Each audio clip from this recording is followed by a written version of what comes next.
Salut à tous, je suis Gaëtan de la chaîne YouTube The Flares et dans le cadre de la rencontre scientifique de la saison 5 des vidéos éco-scientifiques, je vais m'entretenir avec Pierre-Paul Lipgott, microbiologiste à l'Institut méditerranéen d'océanographie et chargé de recherche à l'Institut de recherche pour le développement IRD. Nous allons nous intéresser sur ses travaux concernant le biohydrogène. Les vidéos éco-scientifiques sont un programme d'éco-sciences Provence-Alpes-Côte d'Azur en partenariat avec Play Azur. Mais sans plus attendre, c'est parti. Alors merci Pierre-Paul d'avoir accepté de participer à cette intéressante collaboration avec les vidéos éco-scientifiques. Mais déjà, je vais te demander si tu peux te présenter et nous parler de ton parcours. Oui, bien sûr. Donc, je m'appelle Pierre-Paul Lipgott. Je suis microbiologiste biochimiste, exactement. Donc, chercheur microbiologiste biochimiste, et je travaille pour l'Institut de recherche pour le développement.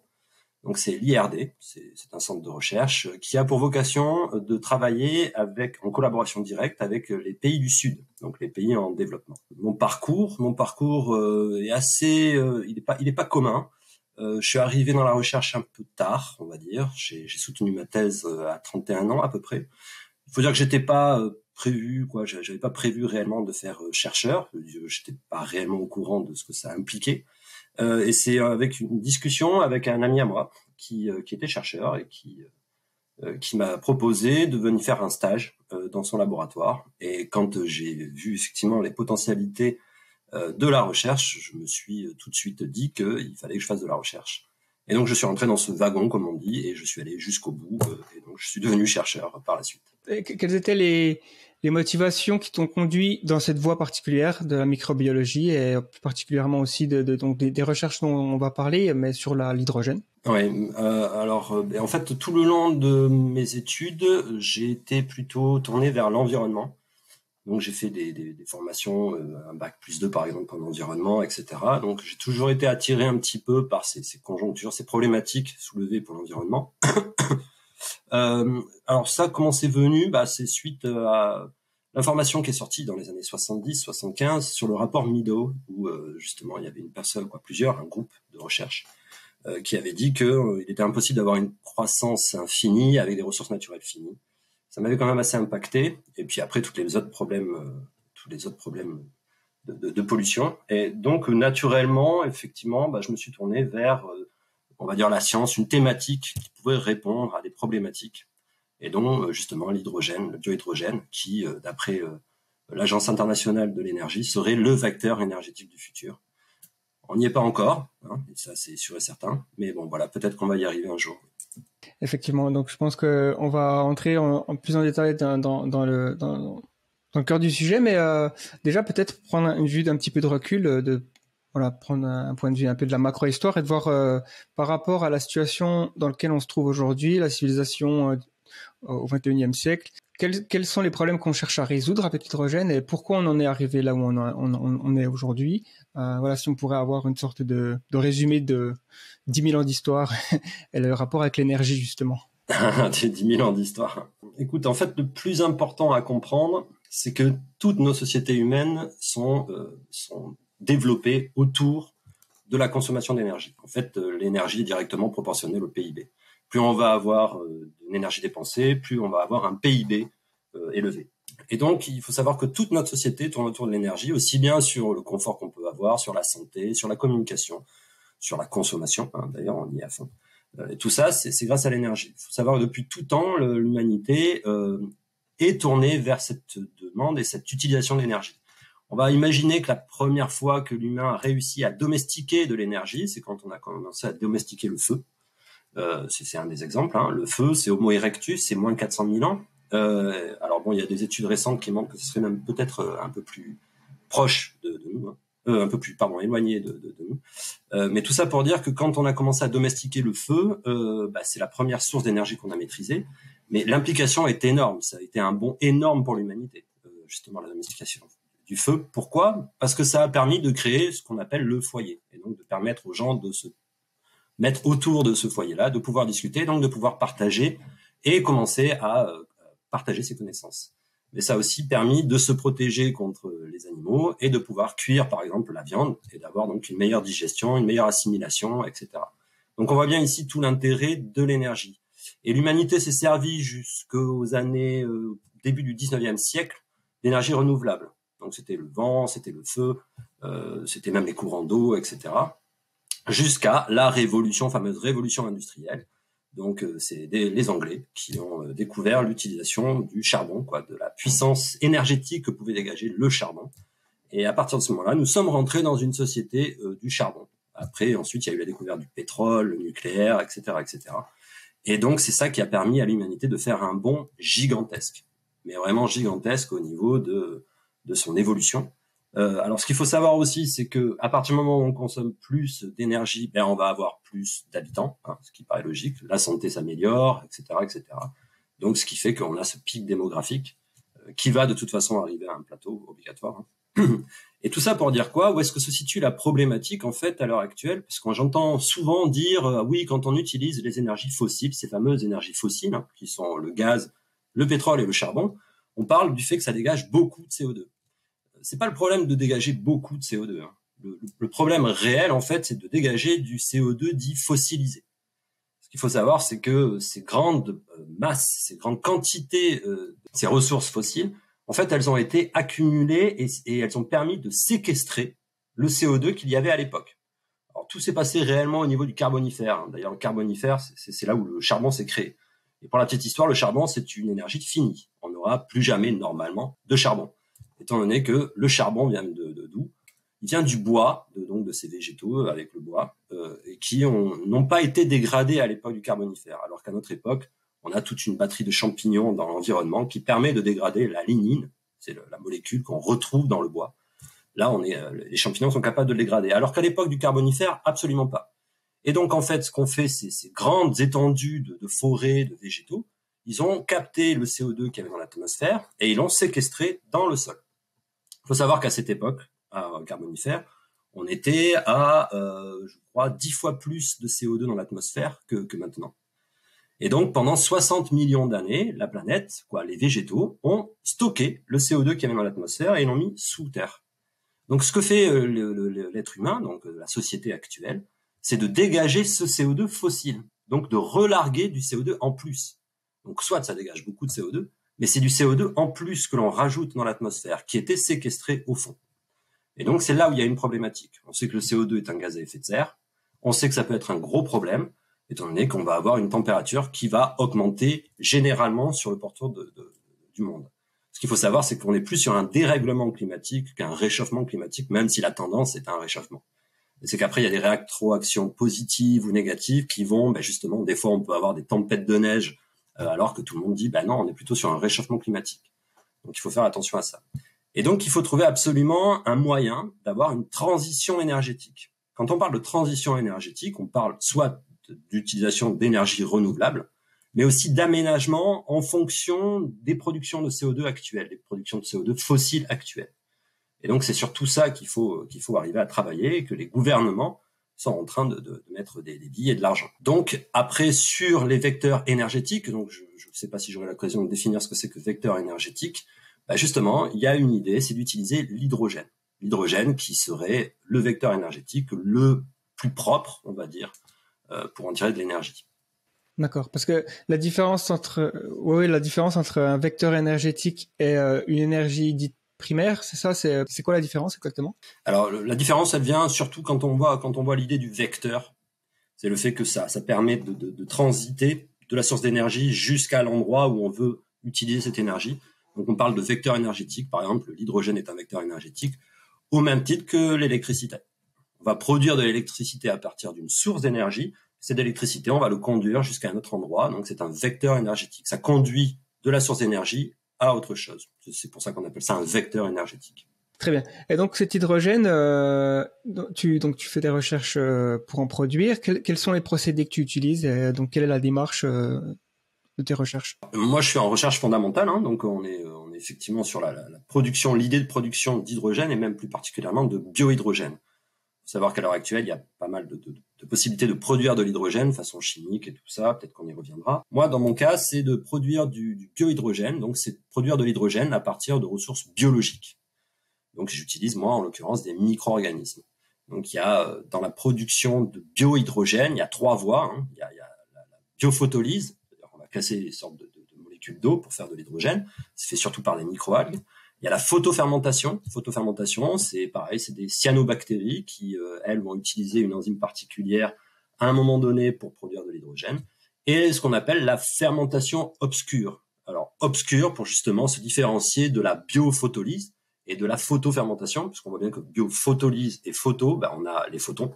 Donc, on a ces fameux cycles nictéméraux qui sont obligatoires pour la production en présence de lumière. Et c'est pour ça qu'il y a des intermittences dans la biophotolyse et la photofermentation et qu'il est préférable de travailler en fermentation obscure. Donc, c'est mon cas.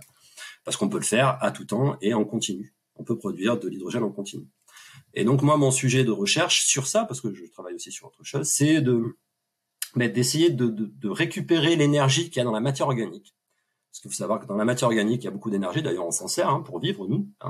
Tout ce qu'on mange, c'est de la matière organique. Et c'est grâce à ça qu'on a de l'énergie que je peux bouger mes bras. Et bien donc, on voudrait récupérer cette énergie-là qui est plutôt sous forme de déchets, c'est-à-dire toute la matière organique que l'on dégage et que l'on jette dans nos poubelles. C'est récupérer cette énergie-là pour en faire de biohydrogène par l'intermédiaire de micro-organismes. Et ce sont des micro-organismes en plus particuliers que nous utilisons. C'est des micro-organismes qui poussent à très haute température. D'accord. Et ils viennent donc des fonds marins, c'est ça? Ils viennent essentiellement de fonds marins. On peut aussi avoir des sources. Ils viennent surtout de sources hydrothermales. Sources hydrothermales où il y a des résurgences en fait avec de l'eau qui va passer sous terre, qui va aller vers la poche magmatique, qui va monter en température et qui va être redégagée des résurgences au niveau de la planète. Donc souvent les sources hydrothermales profondes, on les retrouve au niveau des rifts, au niveau des failles qu'il y a au niveau de l'océan, avec une remontée de magma qui va créer ces fameuses cheminées, ces grandes cheminées qui peuvent aller jusqu'à 30 mètres de hauteur sous mer, dans l'océan. Et c'est là où se retrouvent des micro-organismes. Dans les années 70, les chercheurs pensaient que c'était complètement stérile au fond des mers. Et quand il y a eu le premier sous-marin qui est allé voir en bas, on s'est rendu compte qu'il y avait une vie luxuriante autour de ces résurgences, justement. Et tout ça vient justement par l'intermédiaire des producteurs primaires qui sont des micro-organismes qu'on retrouve à coller sur ces cheminées. Et nous, on va se servir de ces micro-organismes-là pour aller produire du biohydrogène. D'accord. Donc, est-ce que c'est un processus compliqué de l'aller les chercher? Oui, c'est un processus compliqué. Disons qu'après, maintenant, on a des spécialistes. Nous, en l'occurrence, c'est surtout Ifremer qui a l'habitude d'aller faire ces études-là, justement, au fond des mers, qui vont donc récupérer des échantillons avec différents sous-marins autoguidés, qui supportent d'ailleurs les pressions qu'il y a énormes en dessous. Quand on est à 3000 mètres de profondeur, il y a une pression énorme. Donc, et c'est grâce à eux qu'on peut travailler à l'heure actuelle justement sur ces cheminées hydrothermales, aller chercher les micro-organismes. Donc, il y a effectivement au fond des mers, et après, il y a en surface aussi. Il peut y avoir des sources hydrothermales de surface. Sources hydrothermales de surface, par exemple, il y en a beaucoup en Sicile, sur le site de Vulcano. Et là, il y a beaucoup de micro-organismes qui sont sortis et qui sont on va dire, avec une énorme potentialité sur la production de biohydrogène. Et ça, c'est des sources hydrothermales de surface en Italie. Et donc, comment ces micro-organismes ils font pour produire du biohydrogène exactement? Alors, c'est par fermentation, c'est-à-dire qu'il faut savoir que dans l'environnement, on part du début, c'est-à-dire de molécules complexes qui ont été faites pour la plupart via le soleil. C'est justement avec tout ce qui est photosynthèse, producteurs primaires, les végétaux qui vont faire une quantité de sucre, de polymères, je vais être plus large. C'est-à-dire qu'il y a les lipides, les protéines, les glucides, tout ce dont on a besoin, nous, organismes hétérotrophes, on a besoin de manger pour vivre. Tout ça, ça a été fait grâce au soleil, la photosynthèse. Et bien, on va prendre ces molécules-là. Il faut savoir quelque chose, c'est que dans la nature, elle est bien faite. Et on va atteindre la minéralisation de ces molécules dites complexes. Alors la minéralisation, c'est quoi? C'est le fait qu'on part d'une molécule comme le glucose. Le glucose, tout le monde a entendu parler. C'est le C6H12O6. Et on va dégrader ça jusqu'au stade du CO2 et de l'eau. Donc CO2H2O. Et entre-temps, bien sûr, on va récupérer une partie de la source carbonée pour faire nos constituants et aussi de l'énergie qu'il y a dans le glucose. Donc cette minéralisation, elle passe par plusieurs étapes. On va dire qu'il y a deux voies vraiment connues, aérobie et anaérobie. Donc aérobie, pour faire simple, on va dire qu'il y a de l'oxygène. Anaérobie, il n'y a pas d'oxygène. Quand on est avec de l'oxygène, on va jusqu'à la minéralisation directe. Quand il n'y en a pas, il y a des voies secondaires qui vont se mettre en place, dont les fermentations. C'est-à-dire qu'il n'y a pas d'oxygène et on va fermenter. Et il existe un grand nombre de fermentations, dont une fermentation il y en a plusieurs, qui vont produire de l'hydrogène. Alors c'est pas le produit final, hein. Il faut s'imaginer que l'hydrogène, en fait, c'est une façon pour les micro-organismes de se dégager d'un pouvoir réducteur. En fait, tout passe par les électrons. Les électrons peuvent être problématiques. Et en fait, c'est le flux des électrons qui va permettre d'avoir de l'énergie, mais il faut arriver à les dégager. Donc il faut que ça parte d'un côté et il faut que ça aille de l'autre. Et c'est ça qui va faire un petit peu l'énergie, mais il faut que ça aille de l'autre. Si ça va pas de l'autre, ça pose problème. Et c'est pour ça qu'ils produisent de l'hydrogène. Si je comprends bien, on prend les déchets par exemple alimentaires d'un ménager, des fruits et légumes qu'on n'a pas mangés, tout ça. On les met dans un bioréacteur, ça, enfin un endroit où il y a des micro-organismes. Ces micro-organismes qui sont capables de fermenter, ça produit une sorte de déchet pour eux, c'est l'hydrogène que tu peux ensuite récupérer pour faire quelque chose d'utile. Est-ce il ressort direct sous forme de gaz? Oui, il ressort sous forme de gaz. Justement, nous, la recherche sur laquelle on se concentre, c'est d'essayer de stabiliser le biocatalyseur. Quand on parle de biocatalyseur, c'est les micro-organismes que l'on met à l'intérieur. C'est des êtres vivants. Et ces êtres vivants, ils ont aussi leurs problèmes, leurs maladies, etc. Donc nous, on essaye de trouver quelque chose de très stable. Donc des conditions de culture très stables, etc. Et donc ça va produire du gaz. Ça va faire un mélange d'hydrogène et de CO2. Donc après, on a la chance d'avoir que l'hydrogène est beaucoup plus léger, etc., qu'on peut capter le CO2. Et donc on peut récupérer effectivement que l'hydrogène si on le souhaite. Et ça, c'est effectivement notre objectif. Après, il y a une autre problématique, c'est que quand on est sur une fermentation, on n'arrive pas à la minéralisation. Quand je parle de minéralisation, c'est bien arriver au stade de CO2 et de H2O. Donc, on va avoir une sorte de produit qui va être l'hydrogène, hein, une sorte de déchet, mais ça va être accompagné aussi d'autres composés, tels que l'acide acétique. Vous savez, c'est ce qu'il y a dans le vinaigre, par exemple, cette odeur caractéristique du vinaigre, c'est de l'acide acétique. On en produit quand même aussi beaucoup. Et ça, justement, on a d'autres pans de recherche pour essayer de valoriser cet acide acétique. Donc, on est toujours au stade fondamental. Il y a beaucoup de prospection, de projection même sur l'avenir en disant que ça peut fonctionner. Mais bon, pas forcément sur le côté industriel avec une production en masse de biohydrogène. Ça, faut pas forcément y croire pour l'instant. Voilà. Après, il y a d'autres systèmes biologiques de recherche sur lesquels on est, toujours sur une production de biohydrogène et d'hydrogène, avec des systèmes électrochimiques. C'est-à-dire, on est toujours avec des micro-organismes qu'on va mettre sur des électrodes, et il s'avère que la biocatalyse devient beaucoup plus intéressante, étant donné qu'on peut rajouter du courant, si on veut, avec des panneaux photovoltaïques, dans l'énergie renouvelable. Et là, on peut orienter le métabolisme où on veut, permettre aux micro-organismes de croître encore plus, de dégager beaucoup plus d'hydrogène, de même directement faire les molécules de stockage de l'hydrogène dont je parlais tout à l'heure, l'acide formique et l'ammoniac. Donc, c'est les nouvelles tendances de recherche sur lesquelles je suis d'ailleurs. Et là, il y a des potentialités quand même, je veux dire, de ce qu'on obtient comme résultat. On pourrait éventuellement imaginer même des systèmes industriels, donc une industrialisation de ce genre de production de biohydrogène. Ça marche bien, ça marche très bien. Donc, on voit que la recherche avance. Parce que juste, d'habitude, le biohydrogène, on pense en faire quoi? Ce serait pour le chauffage, ou on peut l'utiliser pour faire tout ce qu'on fait avec l'énergie normale, c'est-à-dire lumière, électricité, chauffage, propulsion? Là, il y a plusieurs questions dans la question. C'est que le biohydrogène, en l'occurrence, c'est de l'hydrogène. L'hydrogène, il faut savoir quelque chose d'important, c'est qu'il peut être utilisé de deux manières différentes. Comme vecteur énergétique. Donc ça, c'est la projection, et c'est ce dont on entend parler la plupart du temps dans les médias, et comme réactif. Et ce qu'il faut savoir, c'est qu'au niveau mondial, l'hydrogène est produit en masse. Mais alors quand je parle en masse, c'est de production énorme d'hydrogène déjà à l'heure actuelle. Donc il faut savoir que, par exemple, l'année dernière, il y a eu 73 millions de tonnes d'hydrogène pur qui ont été produits. En tant que réactif, absolument pas comme vecteur énergétique. Donc on s'en sert pour faire des réactions de façon industrielle. Et donc souvent c'est le raffinage du pétrole utilise énormément d'hydrogène. C'est pour le désulfuriser, etc. Il y a aussi pour l'acier, ce qui va permettre d'affiner l'acier, de produire de l'acier. Par exemple les engrais.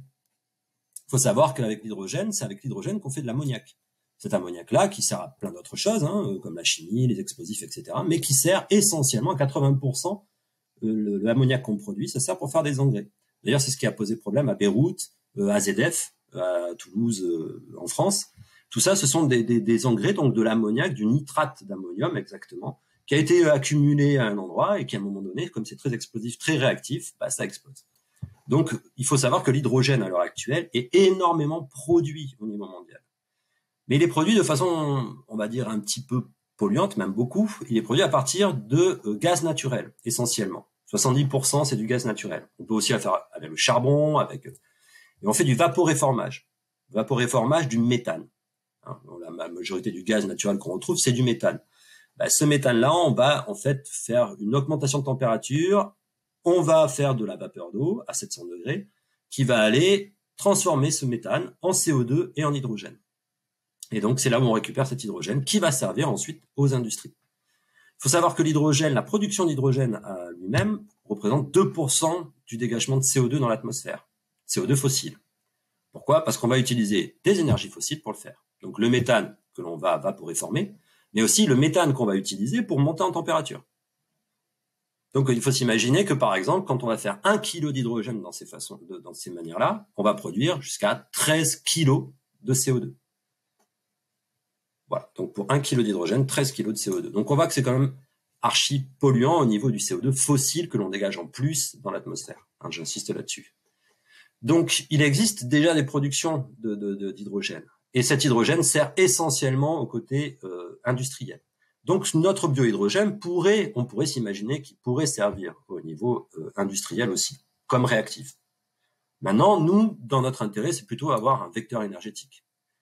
Donc, ça serait plutôt s'en servir, par exemple, chez nous, quand on a des déchets, on met ça dans ce fameux bioréacteur, un fermenteur, on récupère de l'hydrogène que l'on utilise directement sous forme soit de gaz à brûler, soit effectivement pour faire de l'électricité. Ce qui est envisagé, ce serait plus un système assez portatif, petit, qu'on pourrait tous avoir chez soi, par exemple. Exactement, parce que justement, comme je travaille là-dessus, il y a beaucoup de gens qui sont intéressés et qui me disent on peut envisager une production industrielle. Je pense pas. Alors oui, on pourrait envisager, mais je veux dire la maîtrise, comme je disais, la stabilité du biocatalyseur, donc de nos micro-organismes, elle est compliquée. Ce sont des êtres vivants.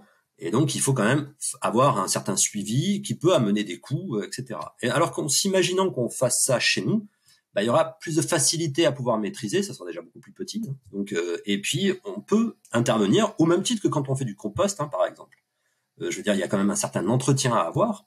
On pourrait faire la même chose, effectivement, chez nous. C'est-à-dire qu'on pourrait s'occuper de notre bioréacteur, donc de notre être vivant, qui nous permettrait d'avoir du biohydrogène. Donc, ça n'implique pas énormément de dépenses. Chacun se bouge pour arriver à le faire. Et donc là, il pourrait y avoir un entretien. Et donc, oui, j'y crois beaucoup plus. Et d'ailleurs, nous sommes dans cet objectif-là. Je sais qu'aux États-Unis, c'est déjà démocratisé. Le fait d'avoir un mixeur au sein de l'évier, où on va mettre déjà les matières organiques à l'intérieur.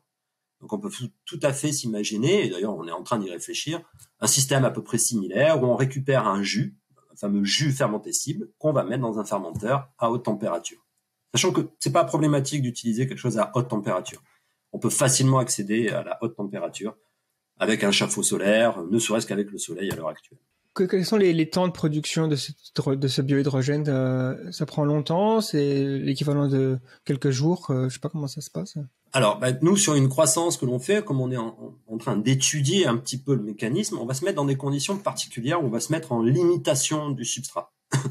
C'est-à-dire qu'on veut que notre micro-organisme utilise le substrat à une concentration donnée, une quantité donnée, pour qu'on puisse étudier les rendements, etc. Et à partir de ce moment-là, on sait que ce qu'on met comme condition, au bout de 24 heures, il n'y aura plus rien à manger, et elle aura produit tout l'hydrogène qu'elle peut produire. Mais on peut s'imaginer qu'on se mette dans des conditions où on va lui donner tout le temps à manger. Un petit peu. Pas forcément beaucoup, mais on va lui donner un petit peu à manger tout le temps, donc de façon continue. Et à partir de ce moment-là, on produira tout le temps de l'hydrogène. Alors, c'est pas aussi simple, bien sûr, il y a quelques aménagements à faire, mais on peut tout à fait s'imaginer être en continu et avoir des micro-organismes qui sont là tout le temps en train de pousser grâce à ce qu'on lui amène, et donc à nous produire du biohydrogène. En soi, dès qu'on met la culture en marche, on a de l'hydrogène assez rapidement. Au bout de 1 heure, on commence à avoir des productions d'hydrogène. Après, c'est le cumul de cette quantité d'hydrogène qu'il nous faut pour en avoir une certaine quantité. D'accord. Et donc, juste pour un peu de contexte, quel genre de quantité est utile et quel est le ratio par rapport à ce qu'on donne à manger à ces organismes et ce qu'on retire en hydrogène? Alors, le rendement. En fait, les rendements de production d'hydrogène à partir de sources organiques qu'on utilise, nous justement en fonction on va dire dans des conditions bien optimisées, bien maîtrisées, on est capable de produire à peu près 1 gramme d'hydrogène, ce qui est en soi pas trop mal, hein. 1 gramme d'hydrogène, alors je vais le faire plutôt en kilos. On est capable d'obtenir 1 kilo d'hydrogène en utilisant à peu près 250 kilos de déchets de fruits et légumes. Donc on voit que le rendement, il n'est pas super, hein. Voilà, je veux dire, ça fait quand même énorme. Il faut 250 tonnes pour obtenir 1 tonne d'hydrogène. Ça, c'est nos meilleurs résultats. Après, à savoir ce que l'on peut en faire, il faut s'imaginer qu'avec 1 kilogramme d'hydrogène, en fonction du fait que ça soit la molécule qui est la plus forte densité énergétique, c'est-à-dire que équivalent à l'essence, on va produire 4 fois plus d'énergie quand on utilise de l'hydrogène. On peut s'imaginer qu'avec 1 kilo d'hydrogène, on est capable de faire vivre une famille européenne, par exemple, classique, hein, de 2 enfants, 2 adultes, pendant 1 semaine, avec 1 kilo d'hydrogène, sur la consommation d'énergie qui est demandée par une famille européenne. Après, si on regarde par rapport à une voiture, on fait avancer une voiture sur 100 km à 100 km/h. Très bien. Effectivement, on voit que la perspective d'une mise à l'échelle industrielle d'un procédé, à ce stade en tout cas de recherche, elle peut être compliquée. Puis les infrastructures à mettre en place. Quelle est la suite des recherches justement? Alors, là actuellement, nous sommes en train de travailler sur un autre système. Je vais en parler un petit peu après. Mais jusqu'à maintenant, on travaillait avec des souches qu'on appelle des souches pures. C'est-à-dire qu'on mettait des souches où on essayait de pas avoir de contaminants. C'est-à-dire on ne travaille qu'avec une seule souche. Donc c'est sur ça qu'on étudie effectivement la production, les rendements. Et il s'avère que on s'est rendu compte que la nature faisait quand même bien les choses et que si on rajoutait un autre micro-organisme, on pouvait améliorer la production d'hydrogène. Donc passer certaines limitations, on va dire physico-chimiques, certaines limitations thermodynamiques. Bon, c'est des limitations en fonction des réactions que l'on va obtenir. Si on rajoute un autre micro-organisme, on est capable de lever ces limitations-là et donc de produire beaucoup plus. Et donc, nos recherches actuelles sur lesquelles on se projette, c'est effectivement étudier ce qu'on appelle des co-cultures. Mettre en culture 2 micro-organismes. Et là, il s'avère qu'il y a des interactions super intéressantes qui sont en train de se passer et qui, comme je le dis, sont en train d'améliorer les productions d'hydrogène que l'on obtient. Ça, donc, c'est la perspective, on va dire, en recherche fondamentale. Après, les perspectives que nous avons, on a monté un laboratoire mixte international hein, avec la Tunisie, avec qui on travaille directement, pour essayer justement d'avoir toute la filière du biohydrogène. Parce que quand on parle de biohydrogène, il faut bien sûr avoir la récupération des déchets en amont. Hein, c'est pas aussi facile que ce que l'on pense. Et effectivement, la récupération de l'hydrogène en aval. Et cet hydrogène-là, il est très difficilement stockable. Étant donné que cet hydrogène, c'est le gaz le plus léger, le plus petit, donc il faut des structurations de métaux particuliers pour arriver à le contenir. Il faut le monter en pression si on veut le garder sous forme de gaz, donc il faut le liquéfier jusqu'à 700 bars de pression, ce qui demande beaucoup d'énergie. Et donc nous sommes aussi dans la réflexion de quelle façon nous pourrions stocker cet hydrogène, on va dire plutôt de façon chimique, donc soit avec des nanomatériaux, soit avec des hydrures métalliques. Bon, c'est des termes barbares que j'utilise, mais c'est pour dire qu'il y a des façons chimiques de le faire. Et nous sommes plutôt sur des côtés, on va dire plutôt biologiques. C'est-à-dire qu'il y a des moyens de stocker cet hydrogène justement en faisant par exemple de l'ammoniac. L'ammoniac est un stockeur d'hydrogène, c'est quand même important de le dire. Ou de faire de l'acide formique. L'acide formique, c'est du CO2 avec des hydrogènes. Donc quand on colle l'hydrogène avec le CO2, hein, je fais de façon très caricaturale, mais on a une sorte de stockage de l'hydrogène. Et l'acide formique, on peut l'avoir sous forme de poudre. Et ça, on pourrait s'en resservir par exemple pour faire de l'hydrogène. Donc on est aussi tout dans cette structure de recherche-là. Donc la recherche avance en espérant qu'on puisse aboutir enfin à quelque chose. On parle beaucoup d'électrification de l'économie pour faire en sorte de décarboner la société. Il me semble qu'un des avantages de l'hydrogène, c'est justement cette capacité à être utilisée en tant que pile à combustible. Est-ce que comment on fait pour partir du biogaz du biohydrogène produit à partir de micro-organismes ou autres à une pile à combustible? C'est un processus aussi facile? Qu'on parte du biogaz, la production de biohydrogène. Après, l'hydrogène, justement, c'est ce qui est intéressant, c'est une sorte de stockeur d'électricité, hein, l'hydrogène en soi. C'est-à-dire que on va mettre une puissance électrique à l'intérieur d'une molécule Cette molécule, à ce moment-là, on pourra la stocker et la transporter. Alors que l'électricité est très difficilement transportable et absolument pas stockable. Contrairement à ce qu'on peut penser, même si les batteries, vous laissez une batterie 2 ans quelque part, elle va être complètement déchargée quand vous allez revenir. Donc c'est intéressant ça. L'hydrogène, on peut donc le transporter et s'en servir. Et donc après, les piles à combustible, en fait, c'est le moyen d'utiliser cet hydrogène. Donc on va casser cette molécule d'hydrogène au niveau d'une électrone, hein, je vais faire simple. Et de l'autre côté, on va aller réduire, on va aller transformer de l'oxygène en eau. Donc d'un côté, on va avoir l'hydrogène qui va se casser, qui va libérer de l'électricité, des électrons. Ces électrons-là, en passant dans une résistance ou dans un circuit électrique, va faire un courant électrique. Et de l'autre côté, on va aller réduire, donc transformer l'oxygène en eau. Et c'est ça, c'est cette circulation des électrons qui va permettre d'obtenir de l'électricité. Et c'est d'ailleurs ce qui est obtenu au niveau des fameuses voitures à hydrogène ou des véhicules à hydrogène. C'est effectivement cette pile à combustible là qui est utilisée. Donc on obtient de l'électricité. Donc ça peut être tout à fait séparé, hein, les deux, la production de biogaz ou de biohydrogène d'un côté et l'utilisation de cet hydrogène ailleurs. D'accord. Et lorsqu'on envisage l'hydrogène comme carburant pour l'aviation, est-ce que c'est aussi avec des piles à combustible ou c'est autre chose?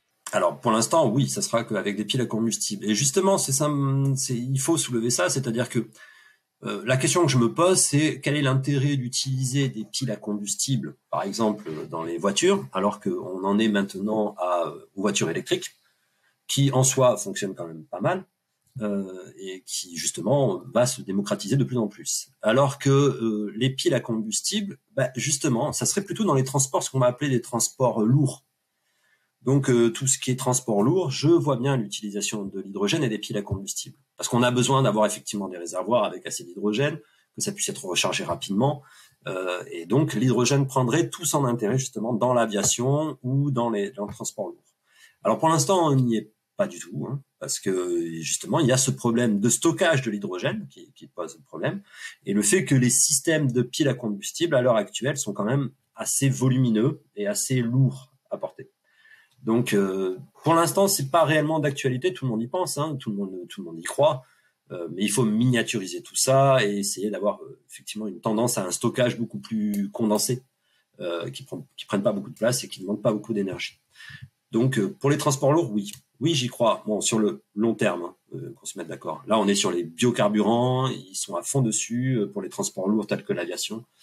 Et tant mieux, tant mieux. Et en termes d'investissement aujourd'hui, on a un petit peu entendu parler d'investissement de l'Union européenne, l'Allemagne, la France. Est-ce que c'est des investissements qui sont conséquents? Alors, ce qu'on peut dire, c'est qu'effectivement, il y a eu des plans hydrogène, ce qu'on appelle le plan hydrogène, qui est équivalent, je crois, au niveau européen, parce que je sais plus quelle répartition au niveau des pays, mais de 14 milliards d'euros. Alors, ce qu'il faut savoir, c'est que on en est quand même à la 4e vague, hein, de l'hydrogène, hein, au niveau, on va dire, au niveau international. Il y a eu la voie dans les années 70, une voie d'hydrogène, de développement, hein, je parle bien de développement, recherche fondamentale, recherche appliquée. 90, il me semble que c'est 2000, et là nous en sommes maintenant à 2020, 2022. Hein. Donc ce sont les voies de recherche, on va dire, qui ont été lancées par les gouvernements sur l'hydrogène. Donc on voit bien que c'est pas nouveau l'hydrogène. Après ces recherches-là, justement par rapport à tout ce que ça implique, si on veut utiliser l'hydrogène par exemple demain, il faut s'imaginer qu'il y a toutes les infrastructures à retravailler, parce que l'hydrogène est une petite molécule. Alors c'est tout à fait faisable, hein. Je veux dire, ne serait-ce que par exemple l'information au niveau des gens. Tout le monde pense que l'hydrogène c'est quelque chose qui, c'est explosif, on va tous mourir parce que ça peut fuir, etc., etc. Pourtant non, c'est au même titre que le méthane, au même titre que l'essence. Effectivement, si on fait n'importe quoi, ça peut être dangereux.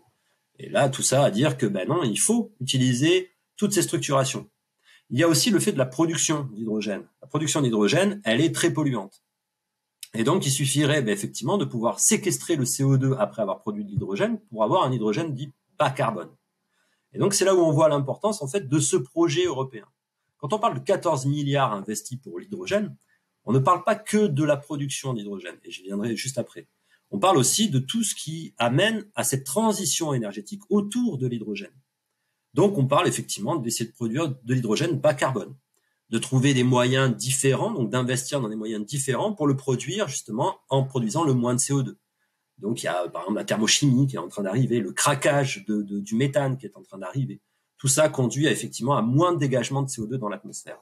Donc cet investissement hydrogène, il se situe à ce niveau-là, mais aussi au niveau des infrastructures, pour essayer de faire du power to gas par exemple, c'est-à-dire de rajouter un petit peu d'hydrogène dans les circuits déjà existants où il y a du méthane, du butane, bref, les gaz qu'on utilise nous dans nos cuisines, c'est rajouter un petit peu d'hydrogène. Donc tout ça, il y a des réflexions qui sont en train de se faire pour essayer des investissements. Et aussi, le gros investissement, c'est effectivement produire de l'hydrogène par électrolyse de l'eau. Alors, comment on fait cette électrolyse de l'eau? En fait, on va prendre une molécule d'eau, on va lui envoyer un courant électrique et on va casser cette molécule d'eau. En cassant cette molécule d'eau, on va avoir d'un côté de l'oxygène et de l'autre du H2, de l'hydrogène. D'accord? Parce que, effectivement, j'ai oublié de le dire au départ, mais on parle bien d'une molécule d'hydrogène. C'est le dihydrogène. Conventionnellement, on parle d'hydrogène, mais c'est du H2. Donc tout ça pour dire qu'on va produire du H2 d'un côté et de l'oxygène de l'autre. Et cet hydrogène-là, on peut le récupérer. Alors les rendements sont pas super, c'est-à-dire qu'on va imaginer qu'on va utiliser 5 fois plus d'énergie à produire une molécule d'hydrogène qui va nous dégager une fois de l'énergie. Donc on voit bien qu'on a une perte. Mais ce qui est intéressant, c'est qu'on est, à l'heure actuelle, pas capable du tout de stocker de l'électricité. Donc c'est un moyen, au lieu de perdre cette électricité, donc jusqu'à maintenant on va essayer de faire des sortes de systèmes pour le récupérer à un moment donné, donc on va monter de l'eau par exemple. Donc quand l'eau, il y a plus d'électricité, quand il y a une forte demande, on va refaire descendre cette eau qui va passer dans des turbines et qui va refaire l'électricité. Mais là on pourrait avoir un moyen justement de pouvoir produire de l'hydrogène par électrolyse de l'eau. Donc au lieu de dépenser cette électricité, on va s'en servir pour faire de l'hydrogène. Et donc là aussi il y a des gros investissements sur tout ce qui est électrolyseur, mais aussi sur le stockage qu'il y a derrière, l'hydrogène. Donc stocker cet hydrogène pour essayer justement après de pouvoir s'en resservir après comme fournisseur d'électricité. Et donc c'est en ça que c'est intéressant. Les projets qui sont lancés sont intéressants. Et alors, une question un peu plus peut-être science-fiction ou long terme, c'est ce qui concerne tout ce qui est donc fusée, le coût d'aller dans l'espace est en train de diminuer grâce aux fusées réutilisables. Et donc vu que c'est aussi quelque chose de polluant, forcément, est-ce qu'il y a est-ce que l'hydrogène pourrait être un jour servir dans les lancements de fusées, même si c'est déjà le cas, mais je veux dire plus complètement quoi, ou alors c'est pas du tout la même chose. Ce qu'il faut savoir, c'est que l'hydrogène est déjà utilisé pour lancer les fusées, comme tu le disais. Donc on va mettre de l'hydrogène plus ou moins liquide, refroidi, etc. Et c'est ça qui va permettre à nos fusées de pouvoir décoller. Donc il est déjà utilisé dans cette idée-là. Et effectivement, si on part sur cette production, alors pas forcément le biohydrogène, comme je dis, le biohydrogène, il faut plutôt se focaliser sur des unités mobiles ou des unités domestiques. Voilà, mais effectivement, l'hydrogène en général est utilisé pour le lancement des fusées et sera de plus en plus utilisé pour lancer ces fusées-là. Donc on voit l'énergie que ça peut dégager, c'est ça qui permet effectivement aux lanceurs de dépasser la vitesse qu'il faut pour sortir de l'attraction terrestre.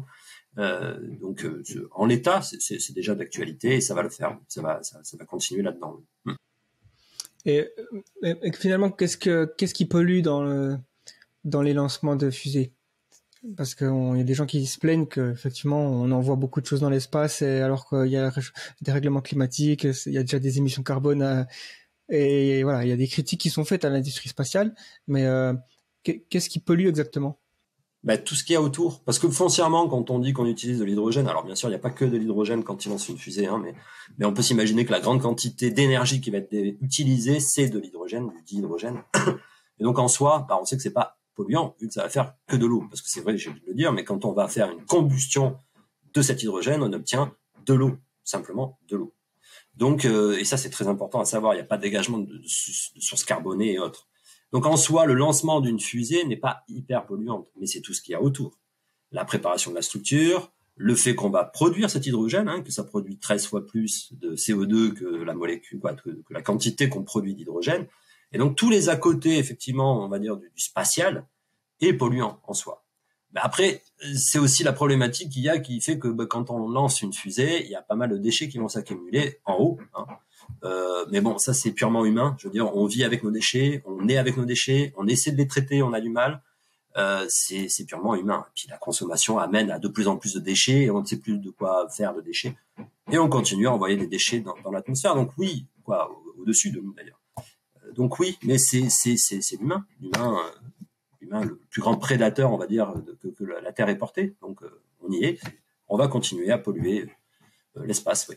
Il y a des perspectives assez effrayantes quand on voit le nombre de déchets en orbite, par exemple, qui peut créer un effet de collision sans fin, finalement, qui pourrait rendre tout espoir de faire quoi que ce soit dans l'espace, que ce soit scientifique ou d'exploration et tout ça, caduque, ou en tout cas très difficile. Ouais.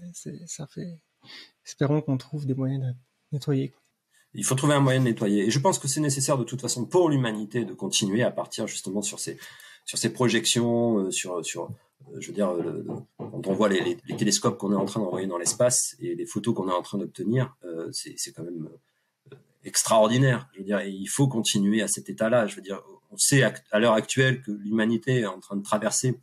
Bon, c'est connu dans l'histoire même de l'humanité. On est en train de traverser une phase d'obscurantisme. Hein.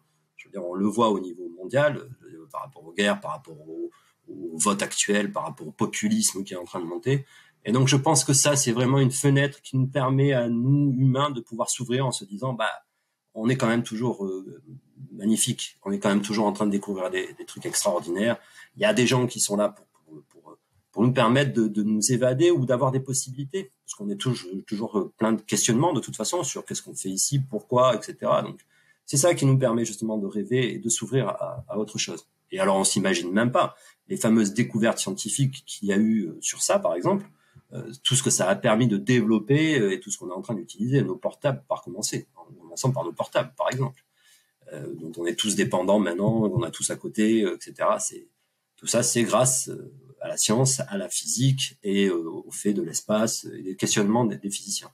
Donc, c'est important pour moi, vraiment. Oui, clairement. Et que penses-tu de ce projet de vidéo, de médiation scientifique, de communication auprès du grand public? Alors, je trouve ça, mais vraiment, c'est une initiative excellente, vraiment.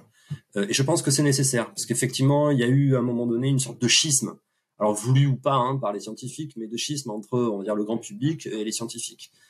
Et effectivement, ça m'arrive encore de dire, je suis chercheur, tout le monde est en train de me regarder, on va rien comprendre à ce que tu vas nous dire, etc., etc. Non, justement, il faut démocratiser le message.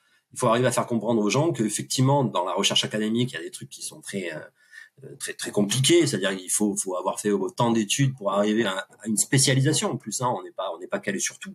On se spécialise, donc là, on va être hyper calé. Et effectivement, on peut aussi passer notre temps à dire des choses que les gens ne vont rien comprendre. Mais je pense qu'il est nécessaire, effectivement, d'avoir une approche vers le grand public pour qu'ils comprennent ce qu'on est en train de faire. Et aussi parce que pour moi, l'inculture, le fait qu'on ait un manque de connaissances amène à la peur, et la peur amène à la haine, et on en arrive à tout ce qu'on connaît jusqu'à maintenant. Et donc, c'est très important, effectivement, que le grand public soit au courant des avancées scientifiques et que ça soit énormément vulgarisé. Et donc, je trouve que le travail que tu fais est vraiment très, très bien. Et d'ailleurs, je te remercie grandement de me permettre justement de pouvoir m'exprimer sur ça et de pouvoir parler un petit peu de mon travail. Donc oui, je trouve que c'est une très, très bonne initiative, oui. Non, mais merci, ça fait plaisir. Et puis c'est vrai que, en tout cas, tu as très bien expliqué les choses et c'était vraiment clair. Et je pense que voilà, je suis impatient de voir le résultat aussi de cette petite vidéo qu'on va faire ensemble. Bon, en tout cas, merci. Et je te souhaite bonne continuation pour ce super projet, ces recherches fondamentales. Et je pense que c'est vraiment intéressant. Et j'aime beaucoup l'aspect très pragmatique de se dire, on a beaucoup de déchets alimentaires, donc on pourrait les faire travailler pour nous. Si on arrive à les gérer, hop, on en fait, on les reconvertit finalement en énergie utile qui va servir pour plein de choses. Et donc il y a une sorte de boucle vertueuse qui se dessine. Là, ça c'est vraiment ce genre de truc que je trouve toujours très positif de voir. Mais merci beaucoup en tout cas, merci beaucoup à toi. Oui. Merci d'avoir suivi cette conversation. N'oubliez pas que sur la chaîne The Flares, vous retrouverez une vidéo sous forme de mini-documentaire sur le biohydrogène et l'hydrogène vert. Et ne manquez pas les autres épisodes de cette saison 5 des vidéos éco-scientifiques. Merci et à bientôt.